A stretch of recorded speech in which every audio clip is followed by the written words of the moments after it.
Hare Krishna Prabhus. It's an honor to be here. My name is Rajendranandana Dasa. Today happens to be the most auspicious anniversary of Srimati Radharani's Kund's appearance day. Radha Kund's appearance day. Bahulastami it's called. And Hare Krishna. Can you hear me now? Okay. Just a little bit of Jai Radha Madhava, and then we'll try and take a dip in the glories of Sri Radha Kund's glories. Jaya Radha Madhava Kunja Bihari Radha Madhava Kunja Bihari Gopijana Vallabha Girivardhari Gopijana Vallabha Girivardhari Yasodanandana Rajajana Ranjana Yasodanandana Rajajana Ranjana Jamuna Tira Vanachari Jamuna Tira Vanachari Jaya Radha Madhava Kunja Bihari Jaya Radha Madhava Kunja Bihari Gopijana Vallabha Girivardhari Gopijana Vallabha Girivardhari Gopijana Vallabha Girivardhari Gopijana Vallabha Girivardhari Yasodanandana Rajajana Ranjana Yasodanandana Rajajana Ranjana Yasodanandana Rajajana Ranjana Sodanandana Brajajana Ranjana Yamuna Tira Vanachari Yamuna Tira Vanachari Jaya Radha Madhava Kunja Bihari Radha Madhava Kunja Bihari Jaya Radha Giridhari Radha Giridhari Radhe Radha Giridhari Radha Giridhari Radhe Prabhupada Prabhupada Prabhupada Jai Prabhupada Jai Prabhupada Prabhupada Prabhupada Prabhupada Srila Prabhupada ki Jai Vishpad Paramahamsa Pravijagacharya Sotarasata Shishi Madesi Bhaktivedanta Swami Maharaj Srila Prabhupada ki Jai Jai Vishpad Paramahamsa Pravijagacharya Sotarasata Shishimad Bhakti Siddhanta Saraswati Goswami Maharaj Prabhupada ki Jai Ananta Koti Vaishnava Vrinda ki Jai Namacharya Srila Haridas Thakur ki Jai Jai Rupa Sanatan Bhatta Raghunath Shri Jiva Gopala Bhatta Das Raghunath Shad Goswami Prabhugan ki Jai Prem se kaho Shri Krishna Chaitanya Prabhu Nityananda Shri Advaita Gadadhar Shri Vasadi Gaur Bhakta Vrinda ki Jai Shri Shri Radha Krishna Gopakopina Shamakun Radhakun Giri Govardhana ki Jai Shri Vrindavan Dham ki Jai Navadvip Mayapur Dham ki Jai Jagannath Puri Dham ki Jai Shri Harinam Sankirtan Yagya ki Jai Samaveda Gaura Bhakta Vrinda ki Jai Gaur Premanandi. All glories to the assembled devotees. All glories to the assembled devotees. All glories to the assembled devotees. All glories to Shishi Guru and Gauranga. Glories to Srila Prabhupada. Om Namo Bhagavate Vasudevaya. Om Namo Bhagavate Vasudevaya. Om Namo Bhagavate Vasudevaya.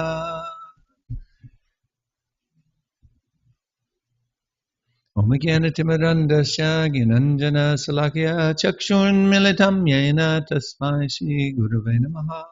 Shri Chaitanya Manobishtam Stapitam Yena Bhutale Swayam Rupa Kadamayam Dadanti Swapadandikam Vandeham Shiguro Shilta Padakamalam Shigurum Vaishnavam Scha Shri Rupam Sagrijatam Sahagana Raganatan Vitam Tam Sajivam Sadvaitam Savadutam Parijana Saitam Krishna Chaitanya Devam Shri Radha Krishna Padam Sahagana Lalita Shiva Shakan Vitam Scha Hey Krishna Karana Sindho Dinabando Jagatpate Gopesha Gopika Kanta Radha Kanta Namostate Tapta Kanchana Gourange Radhe Vrindavanishwari Vrishabhana Sutta Devi Pranamami Hari Priye Vanchakapatarubhyascha Kripa Sindhu Bevacha Patitanam Pavanebhyo Vaishnavibhyo Namo Namaha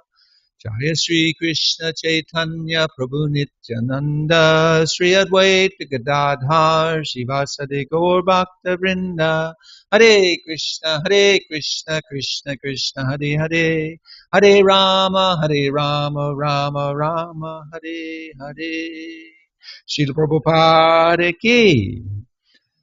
Now, I'm going to assume that most of you know who Radha and Krishna are. They are the supreme absolute truth, the supreme Shaktiman, the possessor of all energies, and Shrimati Radharani is the supreme Shakti, the supreme energy of the Lord, the pleasure giving energy of the Lord, personified. So, the Gaudiya Vaishnavas have the highest understanding of the pinnacle of the absolute truth. The Sri Sampradaya, they worship Lakshmi Narayan. The Nimbarka Sampradaya, who would be the Kumara Sampradaya, they worship Radha and Krishna, but they do so with opulence. Radha and Krishna are not the same Radha and Krishna we worship in the sense they are expansions. They're in a different part of Goloka Vrindavan, married, supreme opulence. It isn't the Parakiya Ras that we have been so fortunate to be given a opportunity to understand, to even enter into. If we follow the program given by Srila Prabhupada, the absolute truth shared with us by Lord Chaitanya Mahaprabhu, as found in the Srimad Bhagavatam. So, I'm going to read a verse from the Nectar of Instruction, Upadeshamrita of Srila Rupa Goswami. I'm just going to read the verse and purport and take it from there. This is text number 11. And it is stated, of all the many objects of favored delight, and of all the lovable damsels of Rajabhumi, Shrimati Radharani is certainly the most treasured object of Krishna's love. And in every respect, her divine Kund, or lake, is described by great sages as similarly dear to him. Undoubtedly, Radha Kund is very rarely attained, even by the great devotees. Therefore, it's even more difficult for ordinary devotees to attain. If one simply bathes once within those holy waters, one's pure love of Krishna is fully aroused. We understand that reawakening our pure love for Krishna is the goal of life. We possess it. It's simply covered by the conditioning of this material world. thinking that I'm something different than the eternal servant of Radha and Krishna, and all the desires that go along with that, since we don't realize that our desires are fully fulfilled in the service of Radha and Krishna, and only in the service of Krishna. So it's stated here, simply bathing once in Radha Kund, you can fully awaken your love for Krishna. Srila Prabhupada explains, why is Radha Kund so exalted? The lake is so exalted because it belongs to Srimati Radharani, who is the most beloved object of Sri Krishna. And in the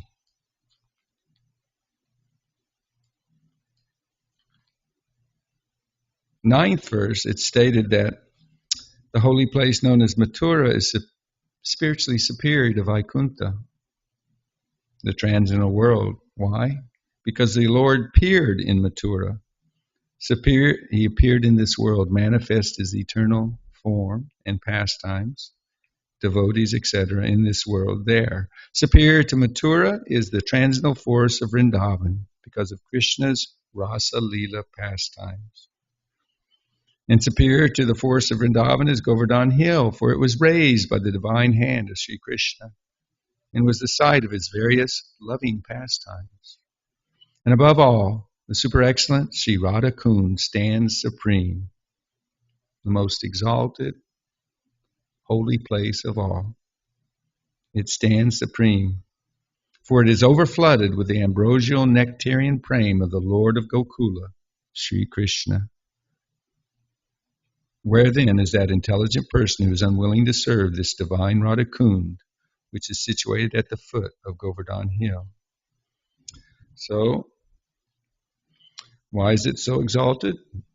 Because it belongs to Srimati Radharani, who is the most beloved object of Sri Krishna. Among all the gopis, she is the most beloved. Similarly, her lake, Sri Radha Kund, is also described by great sages as the lake that is as dear to Krishna as Radha herself. Indeed, Krishna's love for Radha Kund and Srimati Radharani is the same in all respects. Radha Kund is very rarely attained, even by great personalities, fully engaged in devotional service, not to speak of ordinary devotees who are only engaged in the practice of Vaidhi Bhakti. So we have great personalities like Narada Muni, Sanaka, Rishi, Lord Shiva, etc. They all are fixed in their love for Krishna, spontaneous loving service to Krishna, but they can't achieve Radha Kund. They're not allowed entrance into Radha Kund. Why? Because they are fixed in their identity as male devotees. And Radha and Krishna and their maidservants, this is where they engaged in the highest pinnacle of loving reciprocations. So, if they can't attain that, imagine how difficult it is for us aspiring devotees engaged in Vaidhi Bhakti or Sadhana Bhakti according to the rules and regulations, the do's and do nots. We do what we're told by Guru and Krishna because we don't have the spontaneity, the unceasing desire to serve and please the Lord. So it's very difficult to attain. It's stated that a devotee will at once develop pure love of Krishna in the wake of the gopis if he once takes a bath in Radha Kund. Srila Rupa Goswami recommends that even if one cannot live permanently on the banks of Radha Kund, he should at least take a bath in the lake as many times as possible. This is a most important item in the execution of devotional service. Srila Bhaktivinoda Thakur writes in this connection that Sri Radha Kund is the most select place for those interested in advancing their devotional service in the wake of the lady friends, Sakhis, and confidential serving maids, Manjaris, of Srimati Radharani. Living entities who are eager to return home to the transcendental kingdom of God, Goloka Vrindavan, by means of attaining their spiritual bodies, Siddhadeha, should live at Radha Kund, take shelter of the confidential serving maids of Sri Radha, and under their direction engage constantly in her service. This is the most exalted method for those engaged in devotional service under the protection of Sri Chaitanya Mahaprabhu. In this connection, Srila Bhaktisiddhanta Saraswati Thakur writes that even great sages and great devotees like Narada and Sanaka do not get an opportunity to come to Radha Kund to take their baths. What then to speak of ordinary devotees? If by great fortune one gets an opportunity to come to Radha Kund and bathe even once, he can develop his transcendental love for Krishna, exactly as the gopis did. It's also recommended that one should live on the banks of Radha Kund and should be absorbed in the loving service of the Lord. One should bathe there regularly and give up all material conceptions, taking shelter of Sri Radha and her assistant gopis.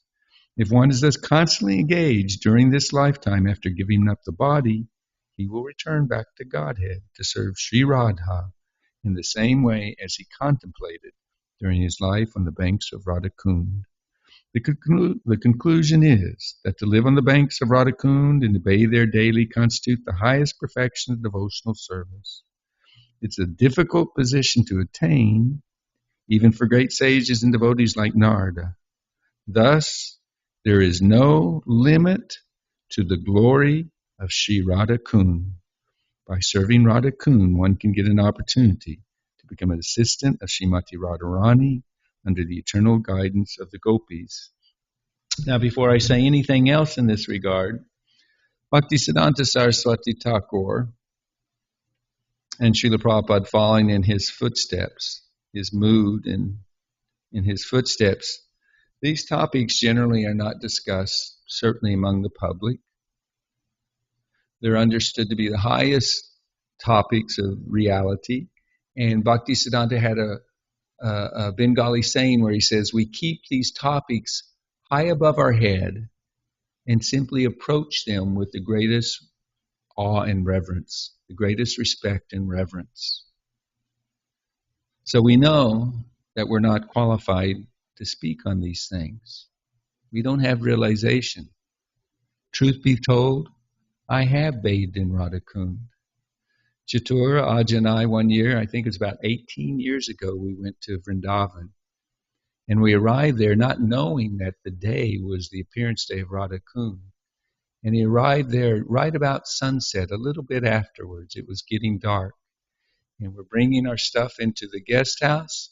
And one of my godbrothers grabbed me and said, hey, it's the appearance day of Radha Kund. Jump in the Jeep.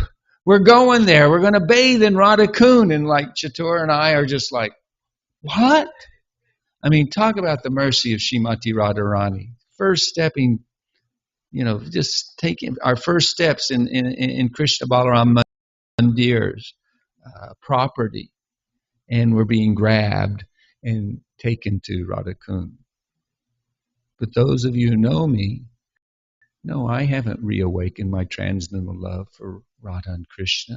What to speak of realize my Siddhadeha and my relationship as a serving maid under the guidance of the Manjaris of Srimati Radharani. So these things, it's one thing to say them, it's another thing to realize them. In fact, one time, it was 1934 or 35, Bhaktisiddhanta Saraswati Thakur took many of his disciples, thousands of his disciples, to Vraj and did parikrama, and they went to Radha Kund. And when he got there, many of the Babajis were very interested in seeing this powerful sannyasi, this preacher who was spreading Sanatan Dharma. And you know what Bhaktisiddhanta Saraswati Thakur lectured on? He didn't lecture on the Upadeshamrita and the last four verses glorifying Srimati Radharani and Radha Kund and devotional service in the conjugal mood of a Manjari. He preached from the Upanishads. The Upanishads that basically deal with Brahman, that deal with the all-pervading absolute truth, the effulgence of Krishna. And these Babajis who lived in Radha Kund, many, many Babajis, dressed like, acted like, following the same activities of Raghunath Das Goswami, at least following to some degree. They took Bhaktisiddhanta as simply a gyani, somebody interested in dry philosophical speculations, or dry philosophical tattvas, not speculations. The Upanishads are the truth. And they, after a class or two or three, they quit coming. And Bhaktisiddhanta Saraswati Thakur, who was a Paramahamsa, who was a maidservant, a realized maidservant of Srimati Radharani, and thus a servant of Krishna, he said, these are not residents of Radha Kund, they're residents of Naraka Kund. In other words, they were residents of hell, not of the spiritual world.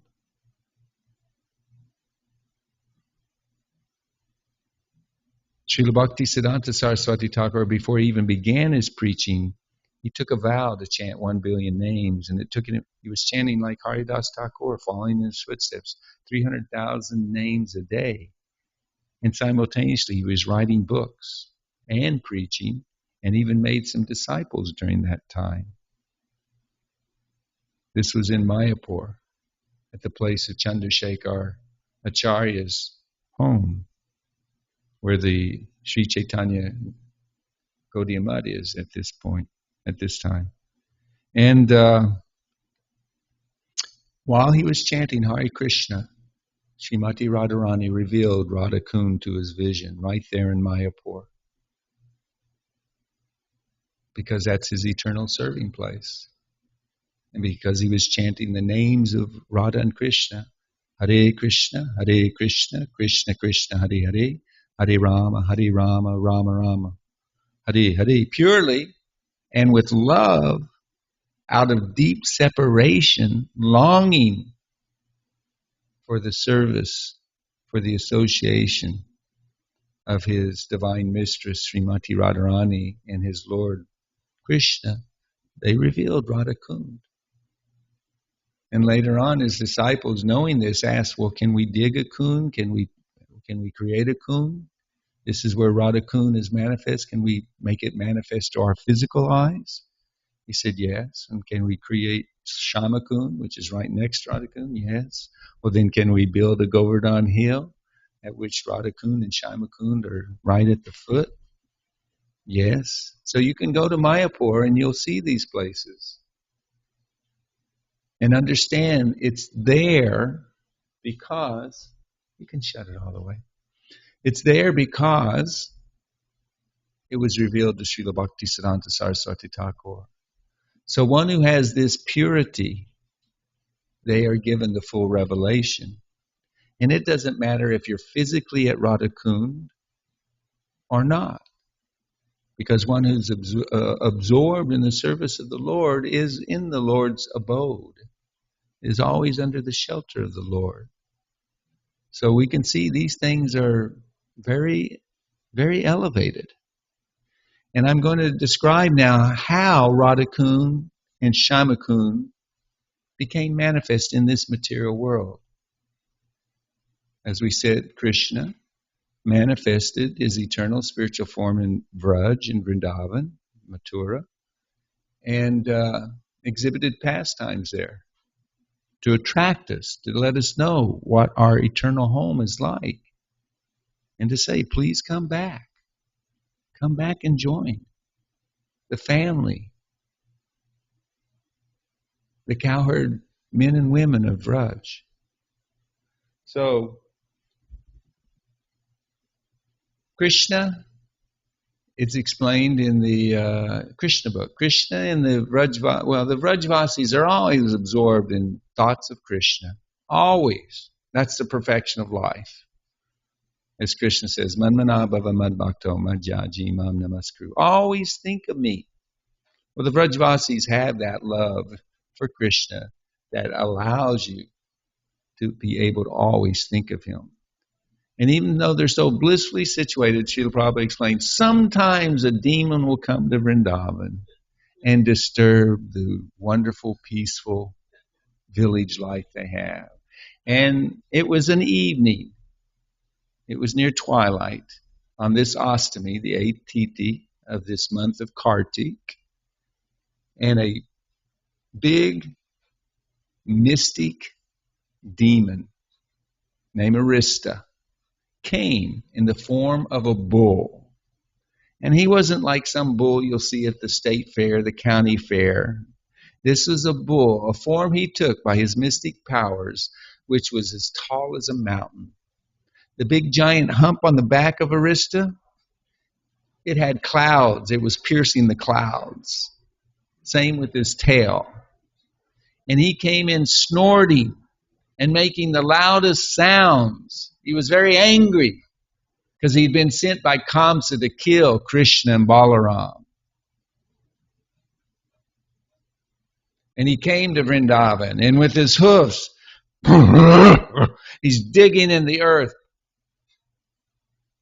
making a big ruckus, and with his horns rooting or digging in the earth, and basically challenging. Where is he? Where's Krishna? Where's Balaram? And the Vrajvasis, when they saw this gigantic bull and heard his loud snorting, the loud sounds he was making, they were terrified. They immediately thought of Krishna. Krishna, Krishna. In fact, he was so frightening, it is said that many of the mother cows and even women of Vrindavan, the pregnant women and cows, some of them had miscarriages. They were that frightened. And then Krishna, he heard the cries of his devotees, his friends and family members. He said, don't worry. It's okay. I'm here. And then he went and approached Aristasura, saying, you lowly demon, you lowly creature, why have you come here to disturb my friends, my family, my devotees? And I have to move the mic here.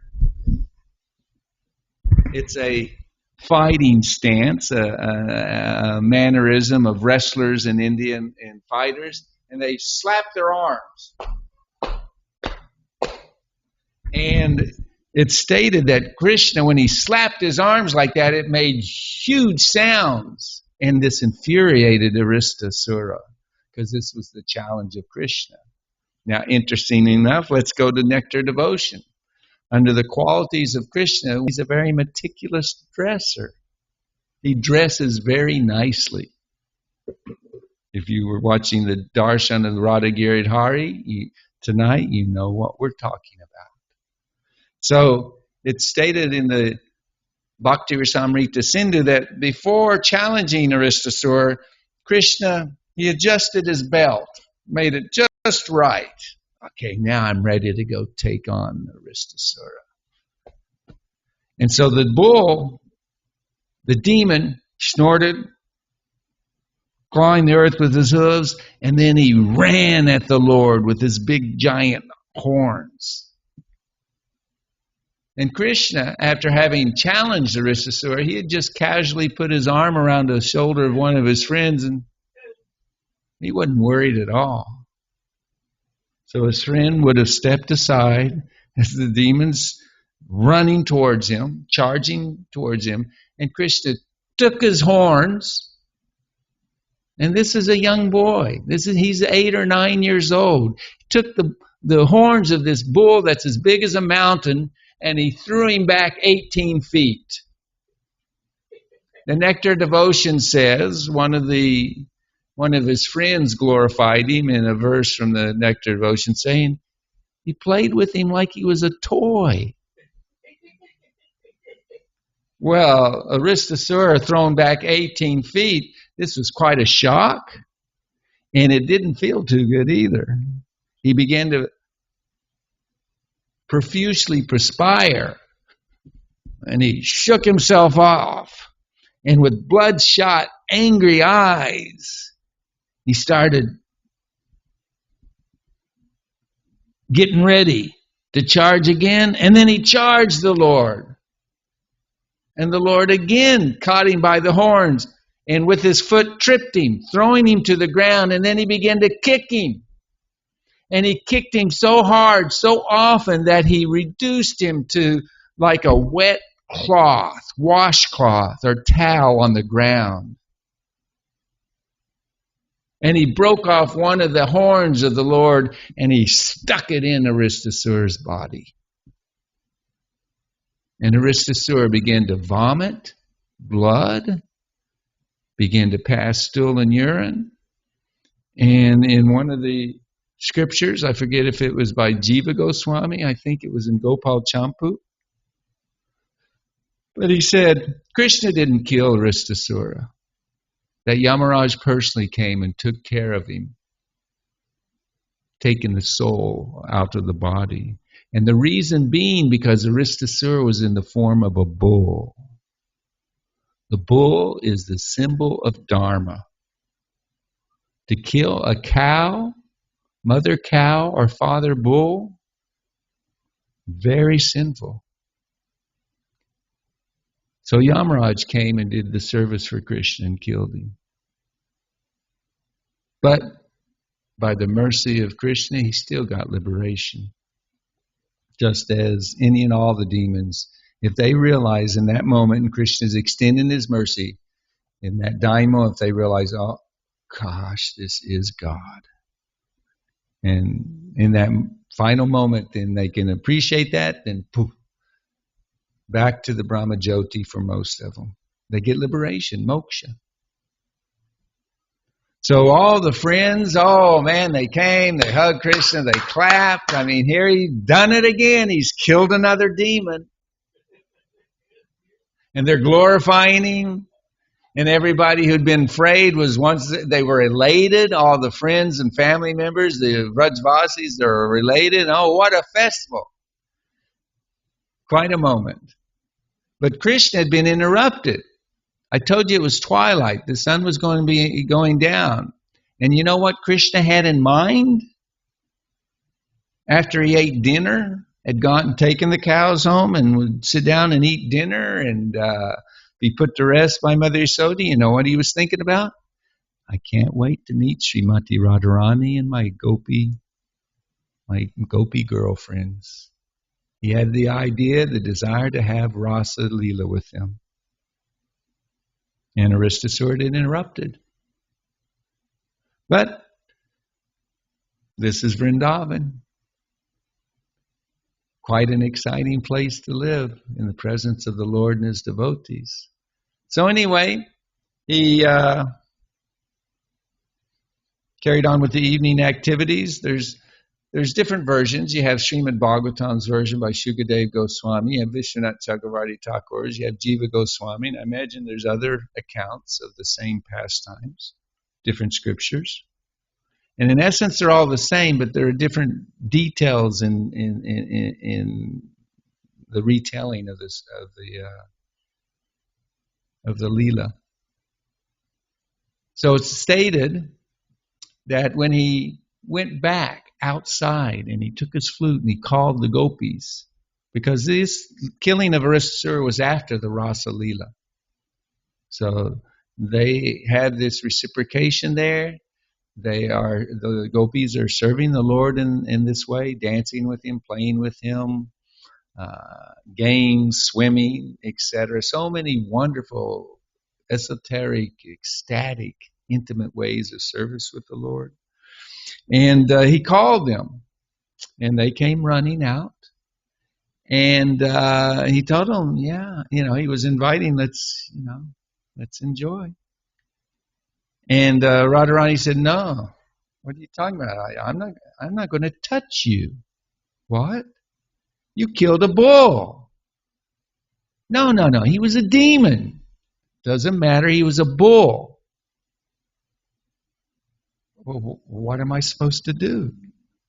You should go to every holy place in the universe, take bath, so you can become purified of this great sinful reaction. Oh, I'm not going to go all over the universe. I'm going to call all the holy rivers and holy places of pilgrimage here, to Vraj. And so with his left foot, the heel of his left foot, he kicked into the earth and he dug a pond. And then he called all the different rivers, holy rivers and tirthas. And they all came in their personified form with folded hands and asked the Lord, what can we do for you? He said, I'd like you to fill my lake. So they were happy to respond. They were ecstatic. They all went into the lake, and according to which version you hear, Krishna took bath. That's Bhagavatam. That's Vishnu Chakravarti Thakur. Jiva Goswami says all his friends took bath. Actually, I think Vishwanath also says that. Says Krishna and his friends took bath. Jiva Goswami says all the Vrajvasis took bath and then went home. So a little different variation is there. But we see that Krishna was now purified of the sinful reaction of having killed the bull. And so now he's ready to sport with his girlfriends. Srimati Radharani, can you shut the door, please? Srimati Radharani and the gopis. And he said, but first you should take bath. Huh? Because you sided with a demon. You took the side of a demon. You're complicit with his offense. You have become tainted by sin. You need to bathe. You should bathe in my kund. They go, we're not going to bathe in that water. That's pure. That's contaminated with the sins of your killing the bull. He said, I know what I'll do. Srimati Radharani, she says, I'll make my own kund. And I won't use your waters. I'll have my maid servants take all the pots, go to Manasi Ganga. This was a lake where Krishna had called Mother Ganga to come to Vraj so that Nanda Maharaj didn't have to travel a long distance to go take bath in the Ganga when he had a desire. They were going to bring the water of the Ganga and put it in a kund that she said, we're going to make. And she took a bank off, she broke it, and she began scooping along with all her maidservants. So many maidservants. And they dug out, in an hour's time, they made Radha Kund. Now it's empty, and she's ready to go to get they're ready to get the Manasi Ganga to fill up her kund. But Krishna gives a nod to one of the personified tirthas. Hridayananda Maharaj in his purport says it's a he. Bhanu Swami in his translation of the commentary says a she. But anyway, personified tirtha, who was speaking on behalf of all the holy tirthas and rivers, came to Srimati Radharani with folded hands and said, my dear mistress, you are the supreme object of worship for Krishna. You are so dear to him, so exalted, that if you have perspiration on your brow, he is happy to wipe it away. He's happy to put your toenail polish on or put an ankle bell around your lotus feet. He holds you most dear. You are most dear to his heart. And we would like to render some service to you. He said, oh, really? She loved the mood of submission and respect that the tirtha was offering to her. He said, what do you have in mind? What's your desire? And he said, it would be the perfection of our lives if you would allow me and all the other rivers and holy places come and fill your kund. And Srimati Radharani smiled. Now the corner of her eye, she looked at Krishna and said, okay. And then all the rivers, and they broke the border, the land that was in between the two kunds, Shama Kund and her empty Radha Kund, and then they filled it up. And then Radha and Krishna bathed in Radha Kund. And it is stated, now I've been telling the pastimes, and they're certainly very sweet, but let me share with you the mood of one who is a real maidservant, surrendered devotee of Srimati Radharani and Lord Krishna. This is from Gita Mala. As soon as I hear Sri Rupa Manjari thus describe the glories of this sacred Radha Kund, I will become seized with such an eager yearning that I will swoon and fall down on the spot. In other words, one loses external consciousness. The ecstasy of love for Krishna is so great that generally it is almost impossible to be contained within a human form. Only those most rare, fortunate souls, completely empowered by the Lord, are able to manifest this love for Krishna. And generally it's so that they can share it with others in this world, for us less fortunate souls. So anyway, Srila Prabhupada, he warned us not to take these things cheaply. Like on the cover of Krishna book. It was the second book, his first book I got from the hands of a devotee, Krishna book, summary of the 10th canto of Srimad Bhagavatam. And Prabhupada in the preface says, who is this boy and girl? You might think it's an ordinary boy and girl and that their activities are just like my activities with a girl. He said, no. The difference between the lust of this world, reciprocation of a conditioned soul in a man's body and in a woman's body, compared to the selfless, pure love between Radha and Krishna, or any of the servants and devotees of Krishna in the spiritual world, but especially we're talking about Radha and Krishna, there is no comparison. It's like comparing iron to gold. So anyway, these activities are all loving relationships with Krishna are the source of the greatest pleasure, both to the Lord and to the devotee. And we're meant to hear about these things. This book, Nectar of Instruction, Srila Prabhupada wrote it, and we hear, the highest, most esoterical subject matter in spiritual life. He wanted these widely distributed to everybody and anybody on the streets. And they did. I think the first printing had something like 100,000 or something like that. Devotees distributed them like hotcakes. And, this is just pure mercy. Unlimited mercy to get such a revelation in the form of transcendental sound, in the form of this book in one's hands. And if one reads it, the benefit is eternal. If not in this lifetime, very soon, one will become a devotee of Krishna. So, we want to approach these topics with the greatest of reverence. We're meant to hear them. We're meant to understand them. Let's see where my phone is. Where's my book?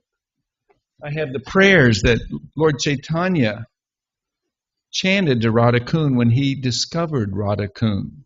Radha Kund, this is 5,000 years ago in Vrindavan. And over the course of time, they became lost. People didn't know where they were. Lord Chaitanya wanted to go to Vrindavan for many years after having taken sannyas.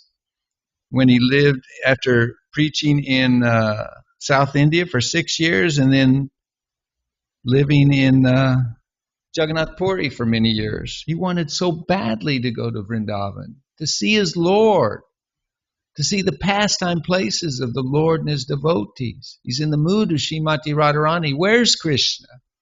Where's Krishna? And so he went there and he was sitting in this forest, Bahula, We said it was Bahulastami. He was sitting there underneath the tamal tree, and he was looking out. Of course, he was chanting, chanting, chanting, chanting. Japa and singing and dancing. He was completely overwhelmed with love of God.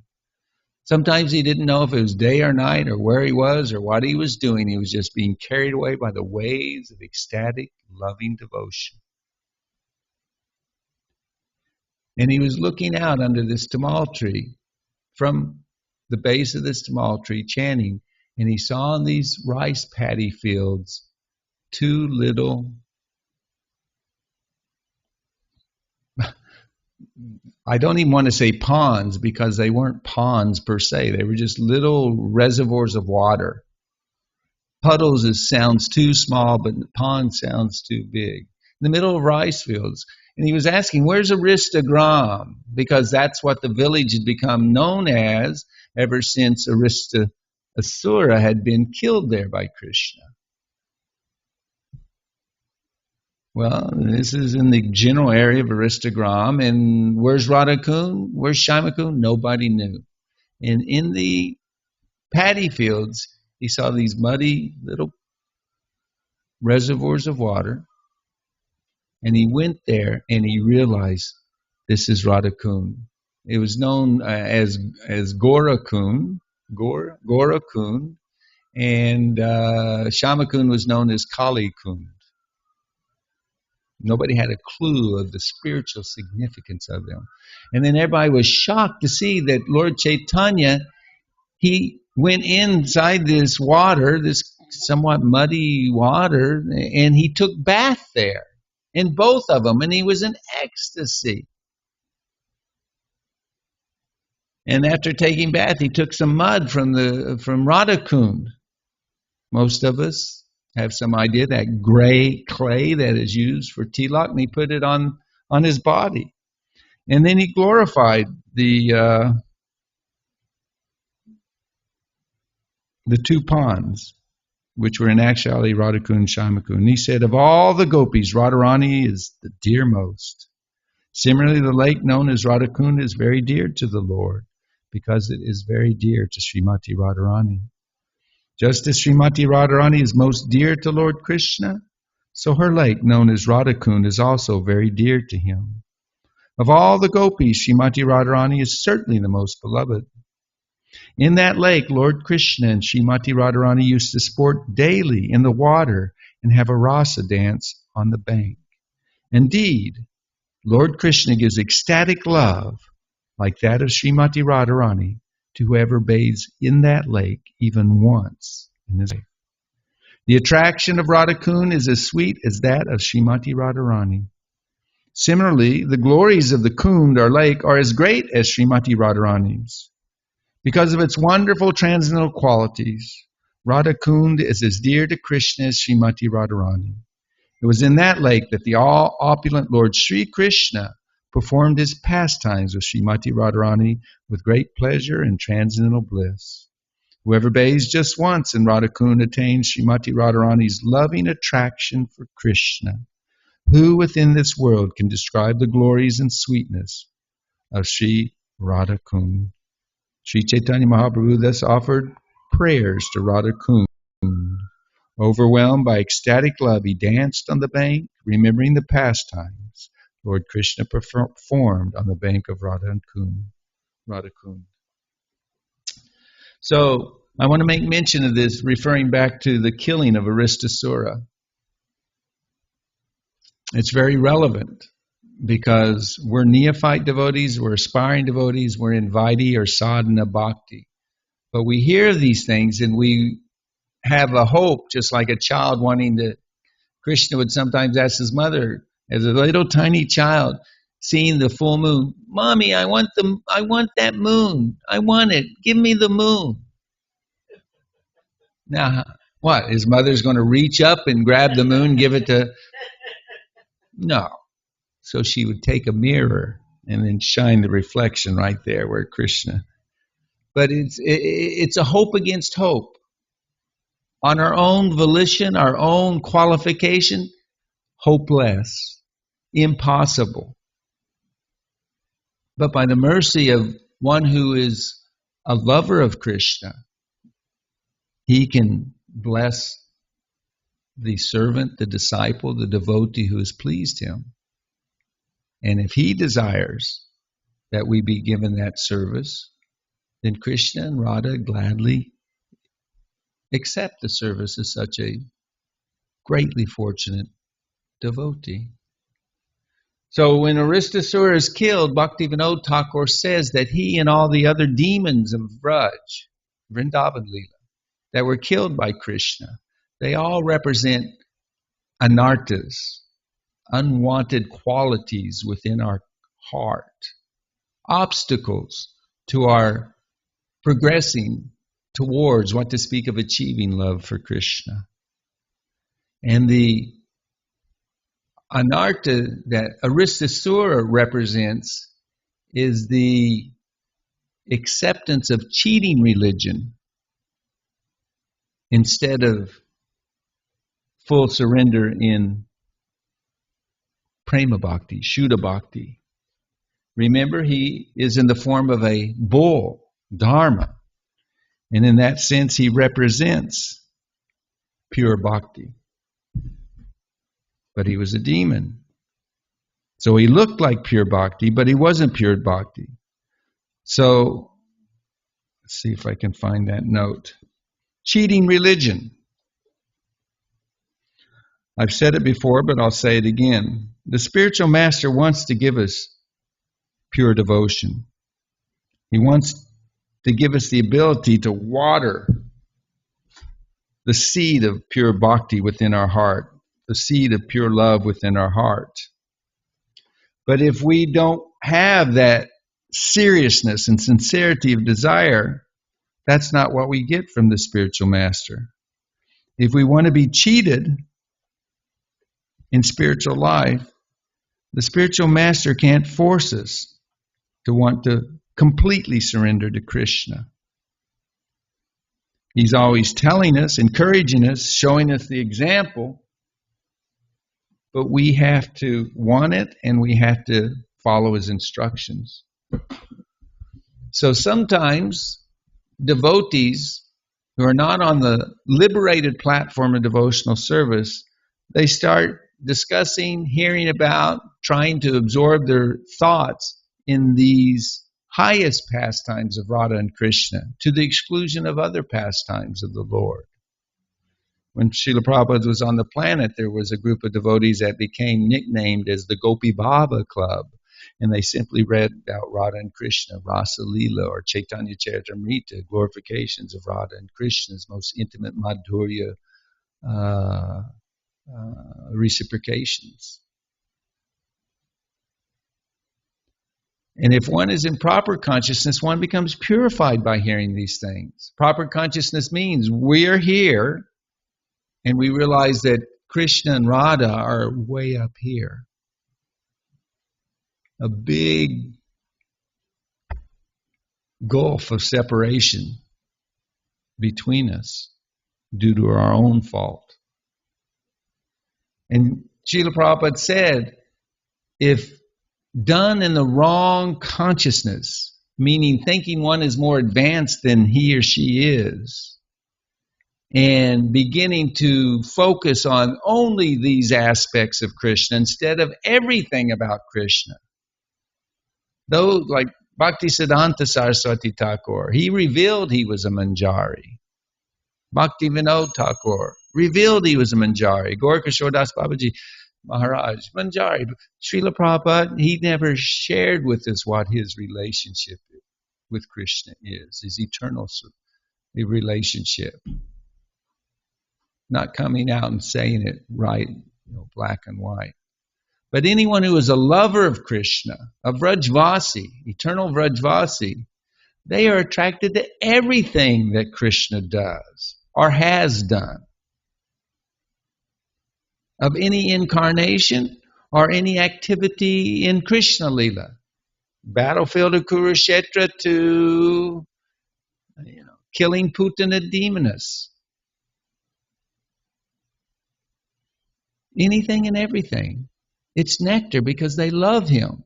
But those who are neophytes and think that they are going to become a gopi by this constant thinking of, or like Rupa Goswami said, one should live on the banks of Radha Kund and follow in the footsteps of the maidservants of Radharani. If they do it prematurely, they don't become purified, they become putrefied. Bhakti Siddhanta Saraswati Thakur says, by their activities, they are simply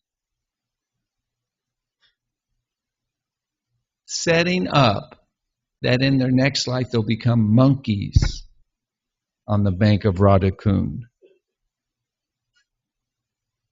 And if not monkeys, then they can just take birth as a woman in Maya, absorbed in thoughts of the gopis, so they get a woman's form, but their hearts are dirty and their desires are impure. The Prakriti Sahaja mentality isn't just a class of people in India. It can be manifest in our lives as well.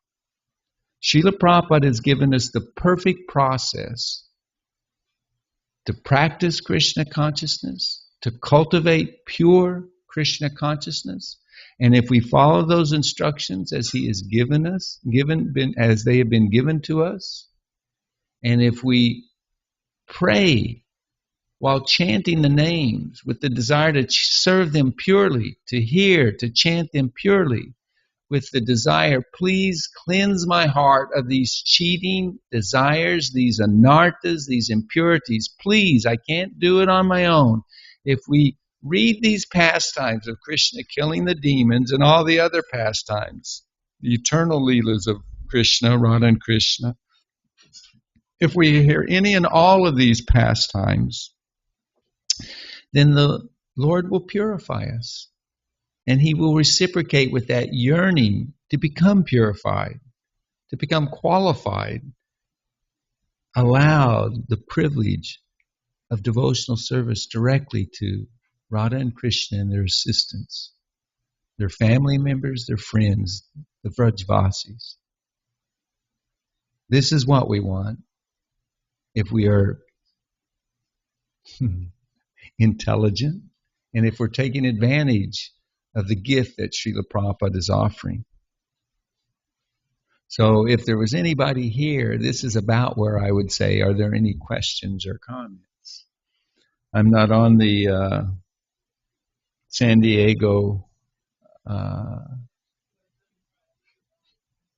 station or channel, so I don't know if any of you have questions. But I hope that I've pleased Srila Prabhupada in sharing this in a balanced way. We're meant to hear these things. We're meant to discuss them, certainly on the appearance day of Srimati Radharani, but we're supposed to do so with the proper consciousness and the proper perspective. If Shuddha Bhaktas, pure devotees like Narada Muni, have difficulty in getting the mercy of Radha Kund and being allowed to serve Srimati Radharani in that way, what to speak of us? But Srila Prabhupada has given us everything. And if we take advantage of what he has given us, then in this very lifetime, following the instructions he has given us, then he promises that he'll take us to Gokula Vrindavan, back to Godhead. And there, according to your desire, you'll be allowed to serve the Lord. If you want to serve under the tutelage and shelter of the maidservants of Srimati Radharani, that desire can be fulfilled. If you want to serve Krishna in a parental love relationship, that can be done as a friend, as a servant. As you surrender to Krishna, he'll reward and reciprocate with us. Reward us and reciprocate if we get the mercy of his very dear, fully surrendered devotee like Srila Prabhupada. So I think on that note I'll end. Thank you for your time, for your attention. May we all, can I read? I'll just end with the prayers of Raghunath Das Goswami. Do I have 2 minutes? That's Tapas Prabhu. He's the devotee who facilitates our sharing with you, Krishna Katan, Darshans, etc. These are the prayers by Raghunath Das Goswami, who spent about 40, at least 40, if not 50 years on the bank of Radha Kund. He's the one who excavated it to the size that it is today if you go to Vrindavan. He chanted, I think it was 200,000 names a day, and did so many obeisances to Radha Kund and all the devotees and the Lord. He's our Premacharya, Prayojana Acharya. By his mercy, one can be given love for Radha and Krishna. So I'll just read this Astakam of his, just the English, where he prays to Radha Kund, and then I'll wish you a blissful Krishna conscious evening. He says, "O most beautiful Radha Kund, you are my only shelter. You became manifest when the king and queen of Vrindavan happily enacted the pastime of filling you up, along with their girlfriends, as atonement for killing Aristasura. O most beautiful Radha Kund, you are my only shelter. The desire tree of divine love will sprout swiftly in the heart of those who bathe in you, although you are difficult to attain even for the queens of Dwarka. O most beautiful Radha Kund, you are my only shelter. You became manifest through the grace of Sri Radha, desiring her merciful glance. Even Sri Krishna carefully serves and follows her bathing attendants. O most beautiful Radha Kund, you are the object of love for the moon of Vraj, Sri Krishna. And you're very dear to Sri Radha, the crest jewel of all the beautiful adolescent girls of Vraj. Sri Krishna became very attached to you because you bear Sri Radha's name. O most beautiful Radha Kund, you are my only shelter. The wish-fulfilling creeper of loving service for the son of the king of Vraj, Sri Krishna, swiftly sprouts for anyone who performs even the slightest service to you. O most beautiful Radha Kund, on your banks there are many gardens named after Radharani's girlfriends, where Radha and Krishna enjoy amorous sports. Residing within those gardens, Radharani's girlfriends have taken shelter of you. These gardens are full of sweet-smelling flowers, and honeybees are humming in great longing. O most beautiful Radha Kund, on your shores, which are adorned with the most beautiful pavilions, Sri Radhika, my mistress, is discussing very sweet topics about Sri Krishna with her girlfriends, who are as dear to her as life itself. O most beautiful Radha Kund, Sri Radha and Krishna are enjoying their conjugal pastimes, along with their girlfriends, maddened by loving ecstasy, submerged in your waters, which have the fragrance of the best of lotus flowers. To anyone who recites these 8 beautiful prayers to Radha Kund with a steady mind and a service attitude towards Sri Radha, the enemy of Madhu, Krishna, will reveal his dearmost Sri Radha within this life. Shri Radha Girdhari ki, Shri Radha Kund Shama Kund ki, Srila Prabhupada ki, Hare Krishna.